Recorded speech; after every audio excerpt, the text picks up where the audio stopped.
Muitas das profecias previstas nas religiões ortodoxas realmente ocorreram, assim como as previsões feitas por Nostradamus e as profecias transmitidas em culturas ao redor do mundo, do Peru à Coreia. Houve textos proféticos surpreendentemente precisos ao longo da história chinesa, da dinastia Han à dinastia Ming. Essas profecias nos contam a verdade importante de que a história não é um processo ao acaso, mas um teatro, no qual a sequência dos principais eventos já foi pré-estabelecida. No final dos tempos, que também pode anunciar o início de um novo ciclo histórico, todas as religiões do mundo estão esperando uma coisa: a chegada do Criador no reino humano. Todo teatro tem sua reviravolta. Embora o diabo tenha feito seus arranjos para destruir a humanidade, o todo-poderoso Criador tem seus meios de despertar as pessoas do mundo, ajudando-os a escapar do domínio do diabo e oferecendo-lhes salvação. Hoje, desdobrando-se na época final antes da aparição do Criador, está a batalha derradeira entre o bem e o mal. As religiões ortodoxas mundo afora previram que na era do retorno do Criador, o mundo seria abundante em demônios, abominações e eventos sinistros, com a humanidade abandonando suas restrições morais. Esse não é outro senão o mundo de hoje. O estado de degeneração que enfrentamos hoje há muito se desenvolve. Começou há centenas de anos com o crescimento de sua principal força motriz, o ateísmo e o engodo da humanidade. Foi Karl Marx quem criou uma ideologia abrangendo o engodo em todas as suas permutações. E foi Vladimir Lenin quem levou a teoria à prática brutal. Marx, no entanto, não era ateu. Ele seguia o culto do diabo e se tornou o demônio cuja missão era prevenir o homem de reconhecer o Criador no fim dos tempos. 1. As obras satânicas de Marx. Marx publicou muitos livros ao longo de sua vida, sendo os mais conhecidos o Manifesto Comunista de 1848 e os 3 volumes de Das Kapital, publicados entre 1867 e 1894. Essas obras constituem a base teórica do movimento comunista. O que é menos conhecido é que a vida de Marx foi um processo no qual ele entregou sua alma ao diabo e se tornou seu agente no reino humano. Em sua juventude, Marx foi um cristão devoto. Ele era um entusiasta crente de Deus antes de ser subjugado por sua transformação demoníaca. Em um de seus primeiros poemas, Invocação de Alguém em Desespero, Marx escreveu sobre sua intenção de se vingar de Deus. Então Deus me despojou de meu todo, numa tortuosa maldição do destino. Seus mundos todos perdidos para além da lembrança. Nada me resta senão a vingança. Orgulhosamente farei valer vingança por próprio punho, sobre aquele ser, aquele Deus entornado. Farei de minha força a soma das fraquezas. Deixarei o melhor de mim sem recompensa. Devo construir meu trono nas alturas acima, alto, tremendo será seu cume. Como seu baluarte, o supersticioso pavor. Como seu sargento, a fúnebre agonia. Em uma carta para seu pai, Marx descreveu as mudanças que estava experimentando. Uma cortina caiu, o meu santo dos santos foi despedaçado, e novos deuses tiveram de tomar seu lugar. Fui tomado por verdadeira inquietação e não conseguirei acalmar meu ânimo exaltado até estar em sua presença querida. Em seu poema A Donzela Pálida, Marx escreveu: portanto, perdi o direito ao céu, disso sei com plena certeza. Minha alma, outrora fiel a Deus, está agora destinada ao inferno. A família de Marx percebeu claramente sua mudança. Em 2 de março de 1837, seu pai lhe escreveu: seu progresso na vida, minha esperança de vê-lo construir uma grandiosa reputação e seu bem-estar nesse mundo não são os únicos desejos de meu coração. São ilusões que por muito tempo eu tive, mas posso assegurar que cumpri-las não me teria feito feliz. Somente se seu coração permanecer puro e pulsar humanamente, e quando nenhum demônio puder privar o seu coração de ter sentimentos melhores, somente então serei feliz. Uma das filhas de Marx escreveu que quando ela era jovem, Marx contava a ela e às suas irmãs vários contos de fadas.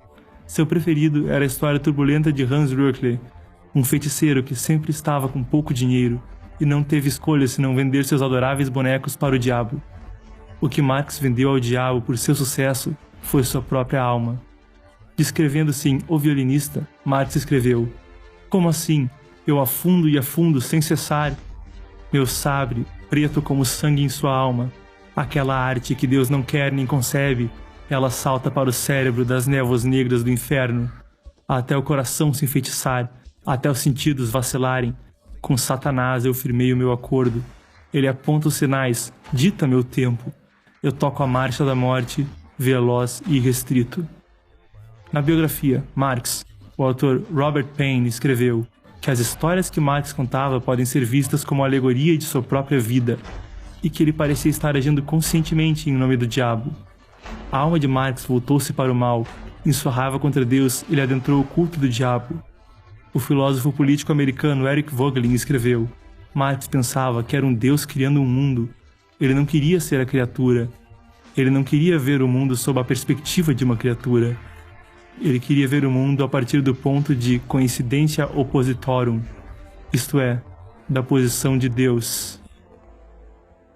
Em seu poema Orgulho Humano, Marx expressou o seu desejo de romper com os deuses e estar com eles em pé de igualdade. Com desdém lançarei meu desafio diante da face aberta do mundo e verei o colapso deste gigante pigmeu, murmurando: quedas não tolherão a minha alegria. Como um deus eu ouso, triunfante, por esse reino em ruínas caminhar. Cada palavra minha é ação e fogo, e minha abrangência como a do próprio Criador. Marx se rebelou ativamente contra o divino, citando: eu anseio me vingar daquele que governa de cima, e a ideia de Deus é a marca de uma civilização pervertida, precisa ser destruída. Pouco depois da morte de Marx, sua empregada, Helene Dimath, disse: ele era um homem temente a Deus. Quando estava muito doente, ele rezava sozinho em seu quarto, diante de uma fileira de velas acesas, amarrando um tipo de fita métrica ao redor da testa. A oração de Marx, como disseram pesquisadores, não era cristã nem judaica, mas o verdadeiro Marx não era ateu. Ao longo da história humana, grandes sábios ensinaram aos seres sencientes o caminho para a iluminação e estabeleceram o alicerce das civilizações do mundo. Jesus Cristo estabeleceu a fundação da civilização cristã e a sabedoria de Lao Tse é a base do taoísmo, um pilar central da filosofia chinesa. Na Índia antiga, os ensinamentos de Shakyamuni levaram ao budismo. A origem de suas sabedorias é fascinante. Embora outros sábios possam ter estudado muito, estes obtiveram seus entendimentos da iluminação no cultivo, não de estudos ordinários. As teorias de Marx referenciam o trabalho de intelectuais anteriores, mas em última análise originaram-se do espectro do mal. Ele escreveu no poema sobre Hegel: já que encontrei o mais elevado e também o que há nas profundezas, rude sou eu como um deus, coberto de escuridão como um deus. Por arranjo do espectro, Marx adentrou o mundo humano e estabeleceu o culto do comunismo para corromper a moralidade humana, com a intenção de que a humanidade se voltasse contra os deuses e se condenasse ao tormento eterno no inferno. 2. O contexto histórico do marxismo. Para disseminar o marxismo, o espectro maligno estabeleceu várias bases intelectuais e sociais. Examinaremos esses dois componentes que contextualizam a ascensão do comunismo.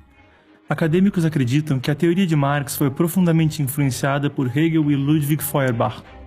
Feuerbach foi um dos primeiros negacionistas da existência de Deus. Ele acreditava que a religião era nada mais do que uma compreensão da dita infinitude da percepção.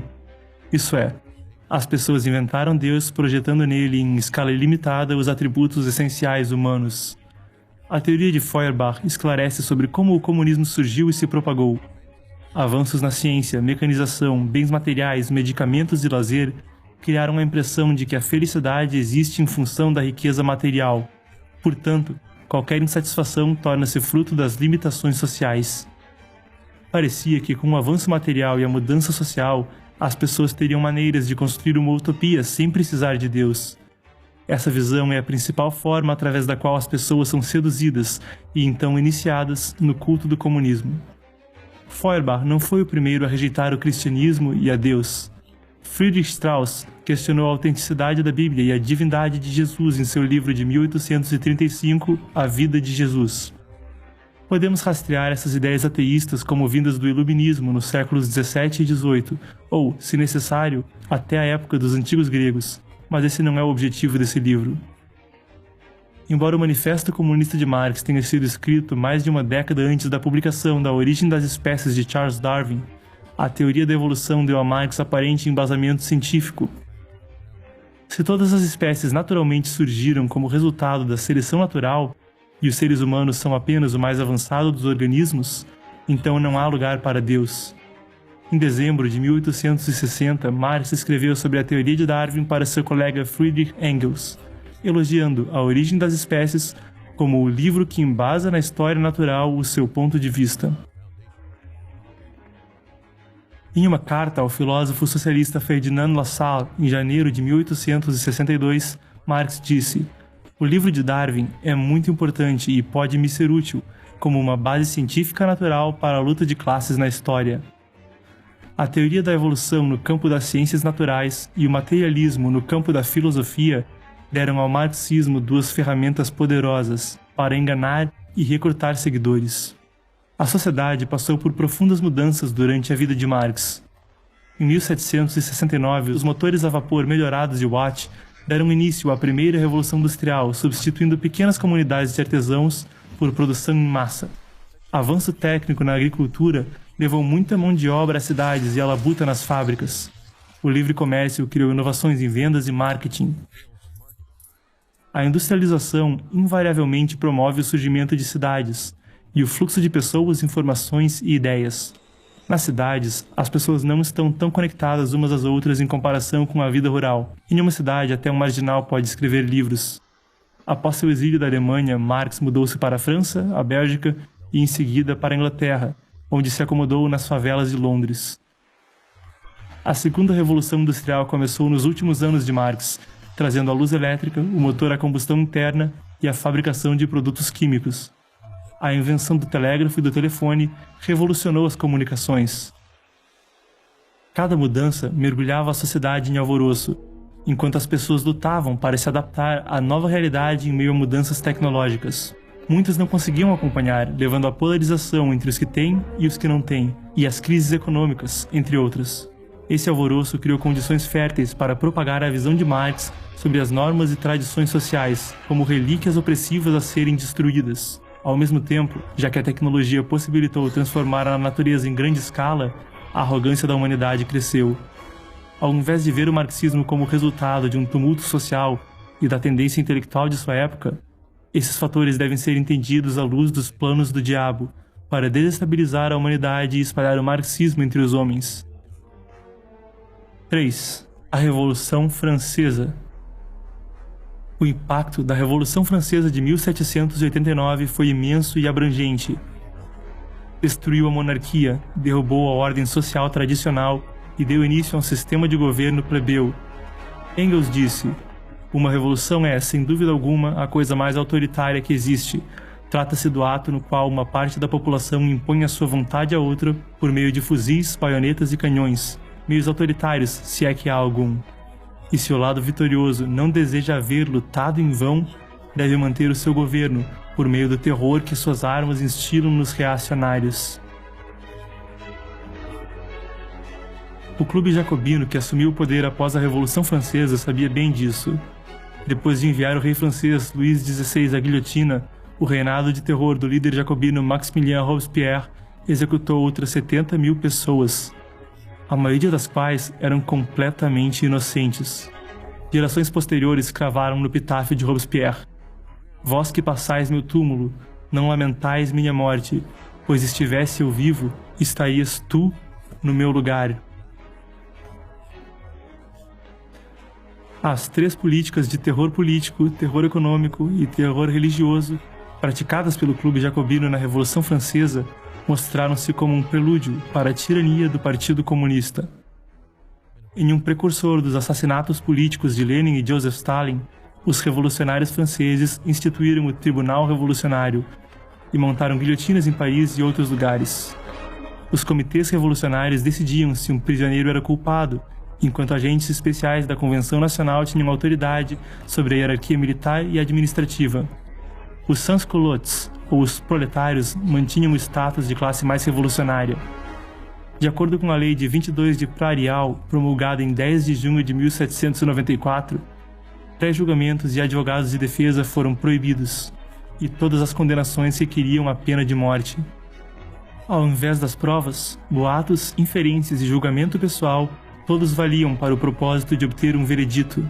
Quando a lei entrou em vigor, aumentou muito o reinado do terror, com uma estimativa de entre 300.000 e 500.000 pessoas presas como suspeitos. Da mesma forma, o terror econômico dos jacobinos parecia prefaciar o comunismo de guerra que seria implementado na Rússia por Lenin. Uma lei aprovada em 26 de julho de 1793 tornou o entesouramento um crime punível com a morte. Um dos maiores adversários dos revolucionários franceses era a fé católica. Durante o reinado do terror, Robespierre, o pintor Jacques-Louis David e seus apoiadores organizaram uma forma de ateísmo baseada nas tendências do iluminismo chamada o culto da razão para substituir o catolicismo. Em 5 de outubro de 1793, a Convenção Nacional aboliu o calendário cristão e instituiu o calendário republicano. Em 10 de novembro, a Notre-Dame de Paris foi rebatizada de Templo da Razão, e uma atriz encenou uma deusa da razão como um objeto de adoração para as massas. O culto da razão foi rapidamente imposto em Paris. Após uma semana, apenas 3 igrejas cristãs permaneciam funcionando. O terror religioso inundou Paris. Os padres foram presos em massa e alguns foram executados. A Revolução Francesa não apenas deu um modelo para o regime soviético estabelecido por Lenin, também está intimamente ligada ao desenvolvimento do marxismo. François-Noël Babeuf foi um socialista utópico que viveu durante a Revolução Francesa e foi executado em 1797 por seu envolvimento na conspiração dos iguais, que defendia a abolição da propriedade privada. Marx considerou Babeuf o primeiro comunista revolucionário. A França foi muito influenciada por ideologias socialistas no século XIX. A Liga dos Fora da Lei, que considerava Babeuf seu fundador espiritual, desenvolveu-se rapidamente em Paris. O alfaiate alemão Wilhelm Weitling juntou-se ao grupo em 1835. Sob sua liderança, a sociedade secreta renomeou-se a Liga dos Justos. Em uma reunião realizada em junho de 1847, a Liga dos Justos se fundiu ao Comitê de Correspondência Comunista, liderado por Marx e Engels, para formar a Liga Comunista, liderada pelos dois. Em fevereiro de 1845, Marx e Engels publicaram a obra fundamental do movimento comunista internacional, o Manifesto Comunista. A Revolução Francesa foi apenas o início de um longo período de turbulência social em toda a Europa, no qual revoluções e insurreições ocorreram uma após a outra, desde o fim do domínio napoleônico, afetando a Espanha, a Grécia, Portugal, a Alemanha, várias partes da Itália, a Bélgica e a Polônia. Em 1848, a Revolução e a Guerra haviam se espalhado por toda a Europa, criando um ambiente ideal para a disseminação do comunismo. Em 1864, Marx e outros estabeleceram a Associação Internacional dos Trabalhadores, também conhecida como a Primeira Internacional, posicionando Marx como líder espiritual do movimento operário comunista. Como líder efetivo da Primeira Internacional, Marx trabalhou para criar um núcleo de revolucionários estritamente disciplinados, que levaria os trabalhadores à insurreição. Ao mesmo tempo, ele descobriu a necessidade de banir aqueles que discordavam dele na organização. Mikhail Bakunin, o primeiro grande marxista russo, reuniu muitos recrutas para o movimento comunista, mas Marx o acusou de ser um grande tsarista e o expulsou da Primeira Internacional. Em 1871, a filial francesa da Primeira Internacional deflagrou a primeira Revolução Comunista, a Comuna de Paris. 4. O comunismo estreia em Paris. A Comuna de Paris foi criada após a derrota da França na Guerra Franco-Prussiana de 1870. Embora o imperador francês Napoleão III houvesse se rendido, os exércitos prussianos sitiaram Paris antes de se retirarem. A humilhação da rendição, junto da agitação de longa data entre os trabalhadores franceses, levou a uma revolta geral em Paris, e a recém-criada Terceira República Francesa retirou-se para Versalhes, deixando um vácuo de poder na capital. Em março de 1871, a Comuna de Paris começou com uma rebelião de massas e bandidos armados das esferas mais baixas da sociedade, liderados por socialistas, comunistas, anarquistas e outros ativistas. O movimento era filiado a e fortemente influenciado pela Primeira Internacional. Visava usar o proletariado como agente revolucionário para destruir a cultura tradicional e transformar a estrutura política e econômica da sociedade. O que se seguiu foi matança e destruição em larga escala, enquanto os rebeldes destruíam as requintadas relíquias, monumentos e a arte de Paris. Um trabalhador perguntou retoricamente: para que me serve que haja monumentos, óperas, cafés, concertos onde nunca pus os pés, porque não tenho dinheiro? Uma testemunha da destruição disse: é amarga, implacável e cruel, e é sem dúvida um triste legado da sangrenta Revolução de 1789. Outra descreveu a Comuna como uma revolução de sangue e violência, e o ato mais criminoso que o mundo já viu. Seus participantes eram, citando, lunáticos, embriagados com vinho e sangue, e seus líderes malfeitores impiedosos, a escória da França. A luta entre tradição e antitradição começou na Revolução Francesa e continuou se desdobrando 8 décadas depois. O presidente honorário da Comuna de Paris disse: 2 princípios dividem a França, a legitimidade e a soberania popular. O princípio da soberania popular congrega todos os homens do futuro, as massas que, cansadas de serem exploradas, tentam esmagar a estrutura que as sufoca. O extremismo da Comuna originou-se em parte das ideias repletas de ódio de Henri de Saint-Simon, um socialista utópico que considerava o bem-estar de um país proporcional ao seu número de trabalhadores. Ele promovia a morte dos ricos que acreditava serem parasitas. Em A Guerra Civil na França, Marx descreveu a Comuna como um Estado comunista. Ele disse: a antítese direta do Império é a Comuna. O clamor pela República Social com que a Revolução de Fevereiro foi anunciada pelo proletariado de Paris não expressava muito mais que o vago desejo por uma república que não só encerrasse a forma monárquica de dominação de classe, mas também a própria dominação de classe. A Comuna era a forma positiva dessa república. Além disso, disse: a Comuna pretendia abolir a propriedade de classe que torna o trabalho de muitos a riqueza de poucos. A Comuna de Paris foi pioneira nas características da Revolução Comunista. A coluna de Vendôme, que celebrava Napoleão, foi destruída. Igrejas foram saqueadas, clérigos massacrados e os ensinamentos religiosos banidos das escolas. Os rebeldes vestiam as estátuas de santos com roupas modernas e colavam cachimbos em suas bocas. As mulheres participaram da selvageria com um entusiasmo que às vezes superava o de seus colegas homens. Um chinês chamado Jiang Dayi, que estava em Paris à época, descreveu a situação.